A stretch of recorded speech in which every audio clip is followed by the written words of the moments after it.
तलाठी यांनी 2,000 रुपयांची लाच घेताना रंगेहात पकडले।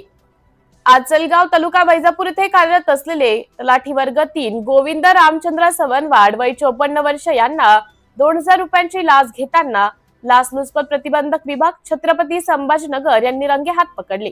तक्रारदाराच्या आईच्या नावावर हक्कसोड प्रमाणपत्र फेर घेऊन 7/12 उतार्यावर नोंद घेण्यासाठी सवनवाड यांनी तक्रारदाराकडे 2,000 रुपयांची मागणी केली होती। याबाबतची तक्रार लाचलुचपत प्रतिबंधक विभागाकडे करण्यात आली होती। विभागाने दिनांक 6 ऑगस्ट रोजी लोणी खुर्द तालुका वैजापूर येथील झेरॉक्स दुकानात सापळा रचून कारवाई केली।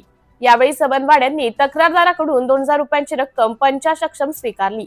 या कारवाईत पोलीस उप अधीक्षक बाळासाहेब शिंदे, पोलीस निरीक्षक वाल्मिक कोरे, पोलीस हवालदार भीमराज जिवडे, राजेंद्र जोशी व पोलीस अंमलदार डोंगरदिवे यांनी सहभाग घेतला। सदर कार्यवाही पोलीस अधीक्षक माधुरी कांगणे व अप्पर पोलीस अधीक्षक सुरेश नाईक नवरे यांच्या मार्गदर्शनाखाली पार पडली। या प्रकरणी शिऊर पोलीस ठाण्यात गुन्हा दाखल करण्याची प्रक्रिया सुरू असून आरोपी सवनवाड यांची राहती घर झडती घेण्यात येत आहे। पुढील तपास लाचलुचपत प्रतिबंधक विभाग करत आहेत।